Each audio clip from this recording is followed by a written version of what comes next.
Well, welcome to the journey.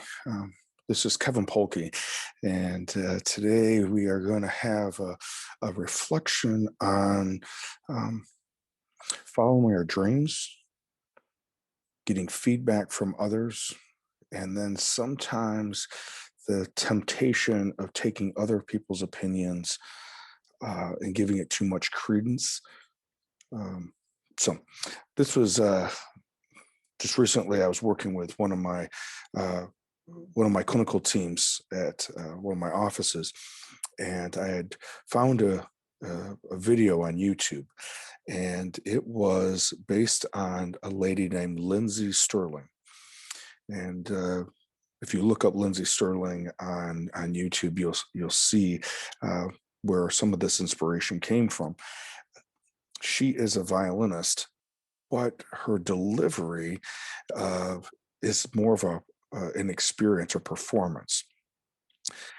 From what I can tell, not being have an appreciation for classical music and music in general, but not necessarily not being a musician myself. She seems to be extremely talented, but she desired to um, put together a performance experience that was non-traditional, especially for maybe classical music. And she brought her act. Um, I believe it was one of those shows, kind of like America Got Has Talent or Got Talent, and but this was the British version of that. And when she first performed, she was very much told very directly that um, she did not have what it took. She appeared to look rejected in the face of that kind of that feedback or criticism, questioning her idea behind it, um, and had was almost tempted to um, stop performing. Thank goodness for us that that is not what happened. She appears to have uh, took that as motivation to continue practicing her craft and mastering her craft and sticking to what appears to be her dream of how she wanted to create this experience through music as well as dance. So, what is there that we can learn from regarding that? I think that accompanied with something I just was recently reading from Marcus Aurelius. Aurelius is quoted to say, "I'm constantly amazed by how easily we love ourselves above all others, yet we put more stock in the opinions of others than our own estimation of self. How much credence we give to the opinions our peers have of us, and how little to our very own."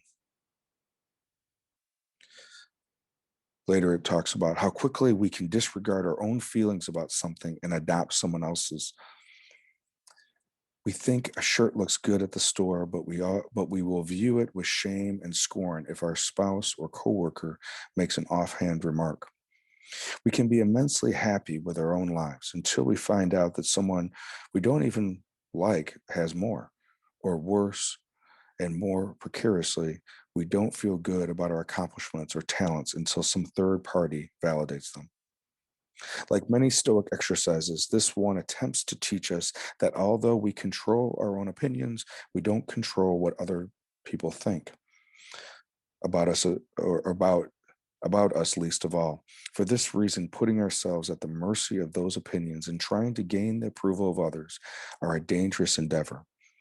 Don't spend much time thinking about what other people think. Think about what you think. Think instead about the results, about the impact, about whether it is the right thing to do. I think of my daughter and the numerous shows that she tried out for um, over the 12, 13 years that she has continued to be in performing arts. And so that she was at times disappointed with the hoping to get a certain part, and then later finding out that the directing team selected someone else. watching her, that whatever part she ended up getting, she ended up owning that part, that she ended up being the best that she could be at that part and brought that part alive. And that even though, now granted, I'm her dad, so I'm biased, but even though it may not been the lead part or even a supporting lead part, that her, when there was opportunity for her, her role to shine, she did exactly that by owning her part. I think of different time periods in my life where either an idea of proposal was rejected because it wasn't accepted by someone who had the power to give it a thumbs up, or in this case, a thumbs down. What do we do with that rejection? Do we give it? Uh, do we give it enough power, or so much power that we stop? Do we utilize it and pick at the parts that the feedback or the judgment that we can utilize that and then look and see how we can improve our process? Do we somehow feel that that feedback or lack of feedback could somehow be some omen or sign that they know something more than we do about our own thoughts?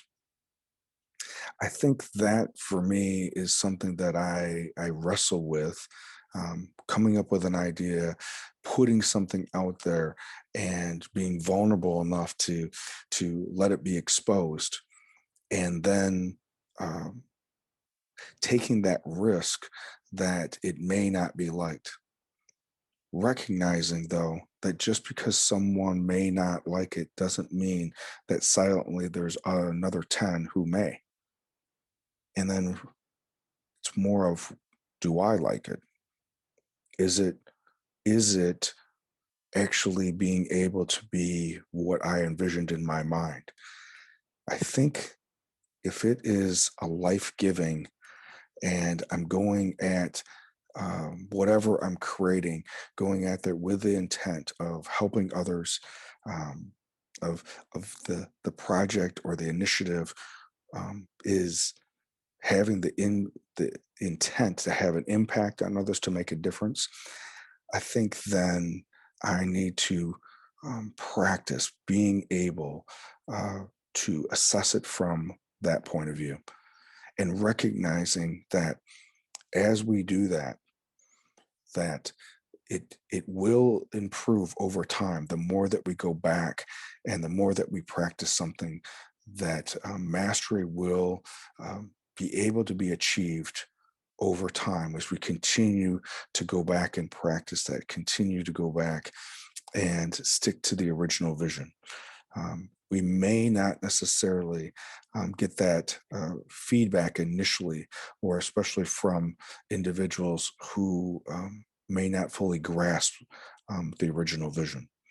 Doesn't necessarily mean that it wasn't something worthwhile doing.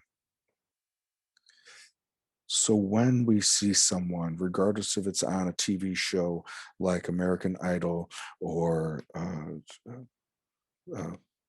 America's Got Talent, or some other piece like that, some other musician that is doing something out of the box, or out of the ordinary, um, maybe we need to pause before we make some kind of critical statement.